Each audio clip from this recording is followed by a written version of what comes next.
Oh, hey, yeah, this is going to be part two of 695, Master of Science and Ecocentric Worldview for 2023. I'm continuing the reading. Oh, I didn't set up it's going to have to be in part three that I might play a little bit more of that democracy now. I'm going to just do some reading now. Okay, I was on page 3 of 13.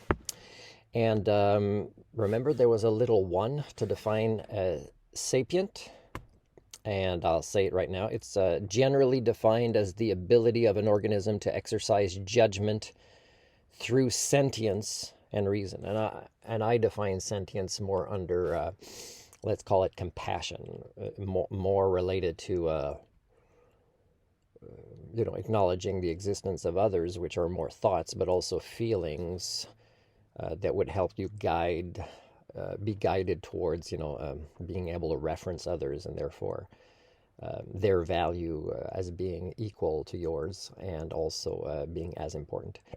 So sentience is more maybe feelings, let's say, that are compassionate towards other living creatures or their habitats. And reason is, more about critical thinking and logic, for example.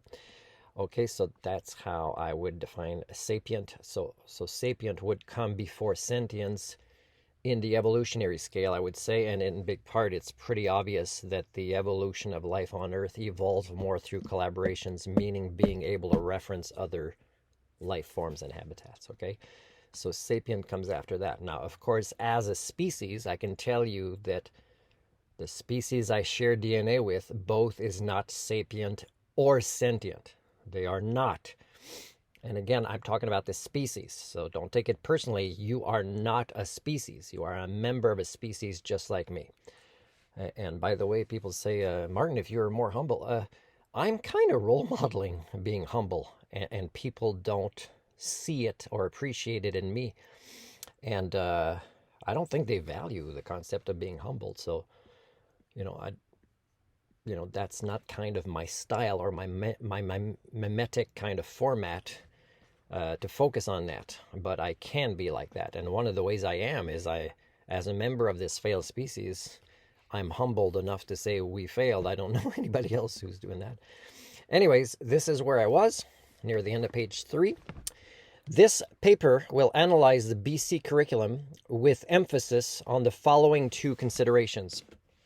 1, the extent to which the curriculum is structured in such a way as to allow for the logical and sequential delivery of key rational principles necessary to provide the framework essential for a resilient understanding of ecocentrism. Okay, I'm on page 4. Number 2, on the deeper level of subject analysis, the extent to which ecocentric principles are being accurately incorporated across all relevant subjects. The first consideration will analyze the curriculum in terms of its overall effectiveness in creating age-appropriate and progressive developmental structures that will facilitate the intellectual framework leading to an holistic worldview upon which the concept of ecocentrism has its foundation. The second consideration will involve a more fine-grained analysis. The author, which is me, will examine each relevant subject and grade level to determine the extent to which there is congruence among holistic underpinnings of ecocentrism and that these are effectively represented in the learning outcomes of each. And by the way, I wasn't expecting to find much, if anything. And by the way, I think there was a high school I heard about during this research in Brazil that was maybe focusing a little bit more on ecocentrism. I should do a follow-up on that if I find them again. A curriculum based on an ecocentric foundation would place fundamental value for all living beings and their natural habitats, regardless of any perceived value to humanity. The growth of the set of principles incorporating this philosophical underpinning began in earnest with the appearance of Silent Spring, Rachel Carlson's groundbreaking indictment of the widespread use of pesticides. Reference. This 1962 examination would later be recognized as the treatise, if I'm pronouncing it properly, that ignited the environmental movement. Reference, because a lot of people would say that. Some people would say other things. That was more like the beginning. This challenge to the industrial growth-based status quo was seen as the first time that modernity, as an embodiment of the relentless march for progress, I didn't do that, but I'm doing it now, came into serious question. Reference, as Carson Date put it, man is a part of nature, and his war against nature is inevitably a war against himself. Yeah, and war is, I guess, our natural pastime.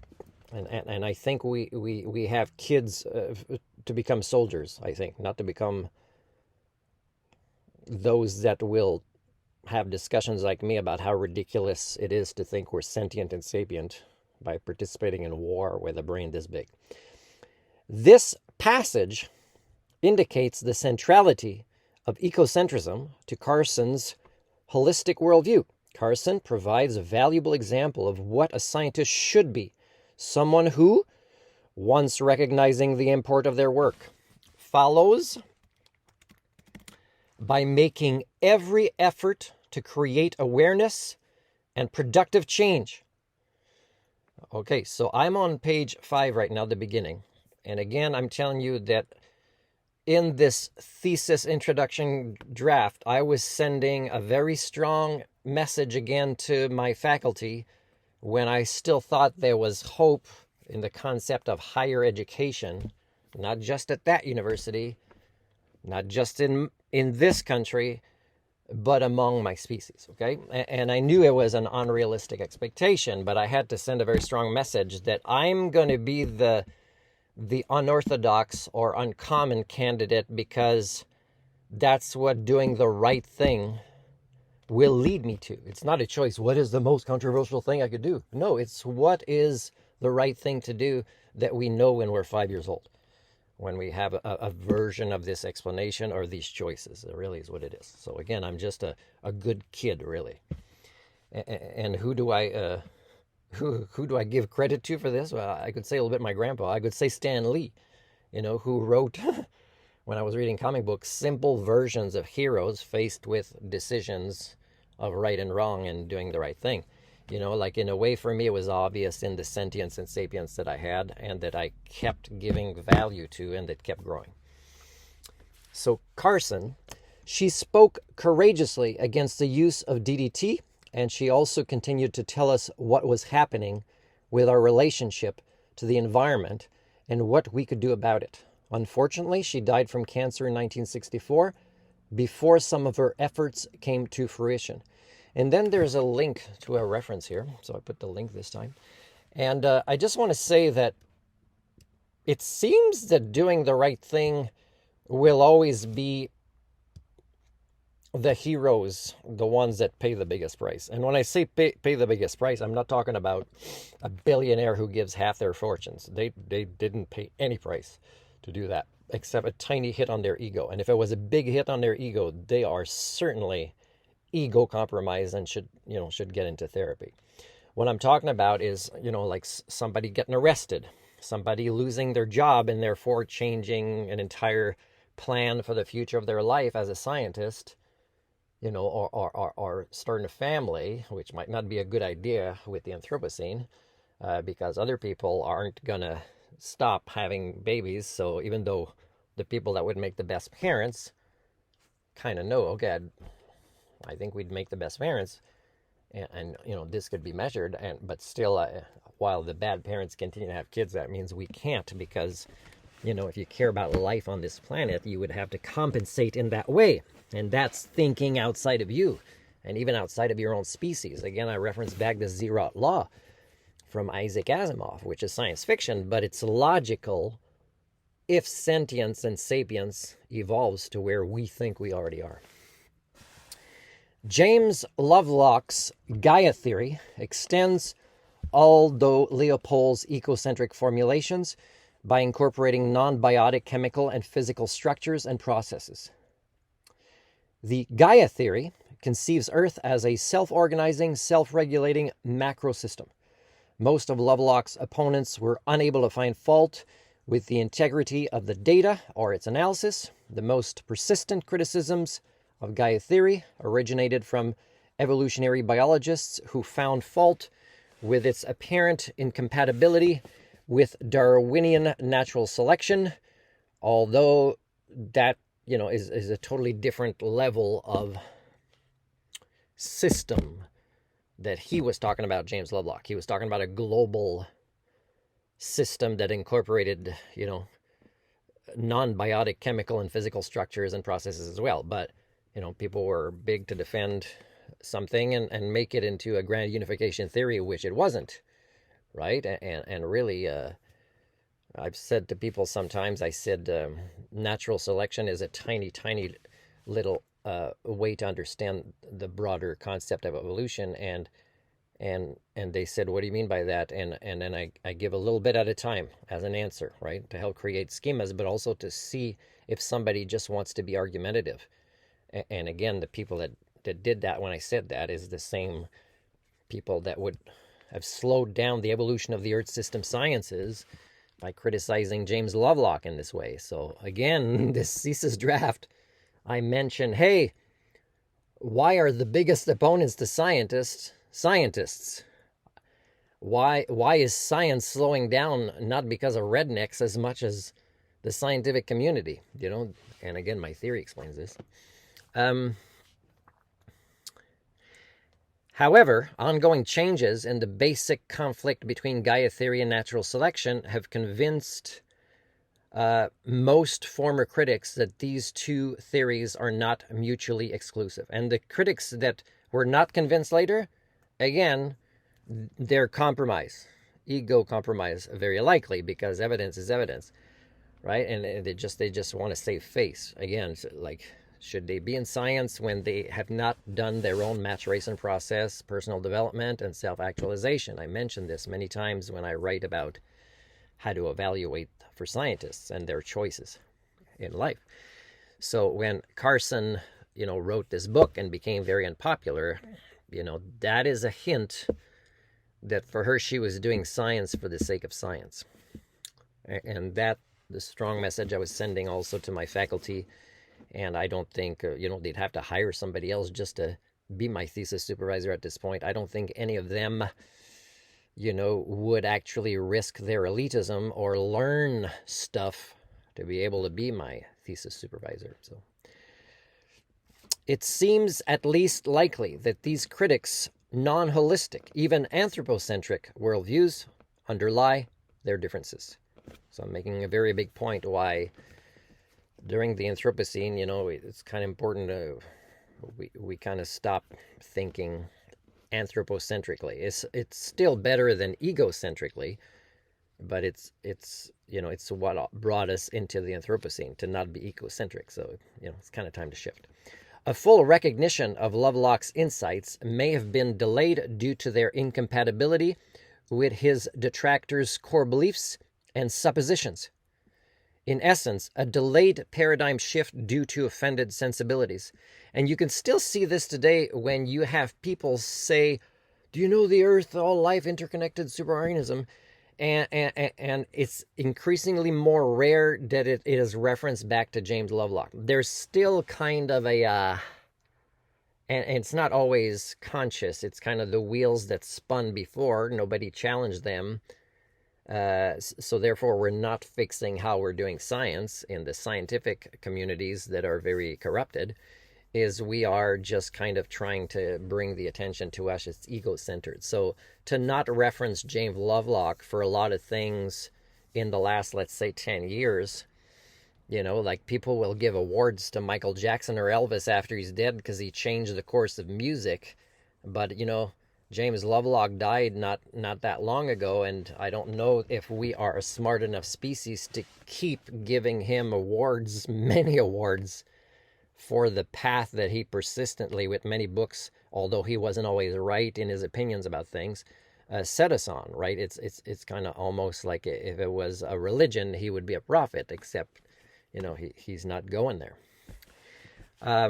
And again, you have to assess James Lovelock's psychohistory, just like Stephen Hawkins or Einstein, or you have to know what is reliable or unreliable, what were flaws or not flaws, what could have happened if he didn't have these personal challenges. For example, James Lovelock getting older, over 100 years old before he died, had an impact on his opinion related to, let's say, and where he lived, nuclear power plants, which I totally disagree with him on, because I have a more objective view of the human condition and I can still handle a lot of hardships. So the same evidence would develop a different opinion in me, for example. Okay, so I'll just reread the last part. A full recognition of Lovelock's insights may have been delayed due to their incompatibility with his detractors' core beliefs and suppositions. In essence, a delayed paradigm shift due to offended sensibilities. Will James Lovelock describe the biggest blunder of his career as being the decision he made to use the word Gaia to introduce his ecocentric theory of Earth system science? I believe so. That's why I kind of say this, because I think choosing that term had advantages if you understand the paradigm shift bell curve of, but because, we suffer from HSD now, that doesn't apply anymore. But also those advantages were still not as much as even if we hadn't had HSD at this point, at these levels in time. It's still kind of a shift away from science. He should have just given it a, like an Earth system science type of definition, and he could have, used a fancy way to make it memorizable. About a decade later, okay, and that's the name I don't know how to pronounce yet, Arne Nice, I don't know how, from Norway, heavily influenced by Rachel Carson, deepened the concept of ecocentrism by developing his theory of deep ecology. The term was intended, by the way, as I'm reading this, I promise that in part 3 I will start by having the right pronunciation of his name, because he's one of the great scientists who also went into politics and failed, but at least, I would have believed there was a Green Party with him in it at the time. We don't have one in Canada. To highlight a distinction between his views and shallow ecology, the prevailing views of business and governmental institutions that hold to a more pragmatic, utilitarian model of how to protect the environment without overly impacting economic interests. As opposed to shallow ecology, Arne Nice and George Sessions formulated, while camping in Deep Valley, California, 8 basic principles of deep ecology. Principle number 7 talks about how an ideological change is required to understand the concept of deep ecology. They state in the 7th principle that appreciating life quality, and then I wrote in brackets, dwelling in situations of inherent value, rather than adhering to an increasingly higher standard of living, is essential. They continue by saying that there will be a profound awareness of the difference between big and great. Nice, again, I'm not pronouncing his name properly, the Norwegian scientist, engaged in Gandhian nonviolent resistance for what he viewed as priorities worth fighting for in his goals to pursue Norwegian Green Party politics and ecologically driven protests. One protest was against the building of a dam. He was removed by police, but nonetheless succeeded in stopping its development. He believed that if one does not know how the outcomes of one's actions will affect other beings, one should not act. Okay, maybe I'll stop here, and I'm near the end of page 6. What I want to say is, I mentioned already in recent vlogs ways to evaluate. Let's say you and your children are talking about choosing a university for your kids, and the local one is probably not the best choice, or post-secondary institution, whether it's a full bachelor's or whatever, is ways to evaluate, is to, let's say, find surveys or reviews that are student or staff written on sites independently done and maybe anonymous, just for the sake of having probably more objectivity, although anonymous can often also have people kind of, write things that are untrue just to affect surveys. But that's one of the ways. The other way is unions. Are they actually kicking teachers out near the end of the semester, doing comprehensive questionnaires with the students to find out what the teacher was like, what the curriculum was like, what the faculty was like, deliver these results to the faculty, and then find out what the faculty did about it. And another one that I didn't mention yet is when I was in North Island College and I went to introduce myself, and this is common, it's not just there, I tell you it's common, to the disability or support services for students, where there could be counseling and getting approved for funding for tutors, whatever it might be that supports students, is find out what they do there. For example, the one I walked into there and they thought, oh my God, there's a guy with a disability right here. Oh my God, we don't know what to do. We're nervous. These are all staff hanging out there and never going to classrooms or meeting real students. They're just putting posters and working on it and having fun, and they're not doing anything with people to help people. Okay, and they're collecting a paycheck in a post-secondary institution. That's one way to know. Another way to know, let's say I would be offered a position, and let's say they say you have to take it. It's with the BCGEU union. We can't hire you without it. And I've worked for that union as a representative, and I know they're totally incompetent. Well, I would say I will accept after I meet the union steward, and I'll ask that union steward, would you be willing to go against your own union to represent my rights, which the union should not make it hard for you to represent, or would you go to jail?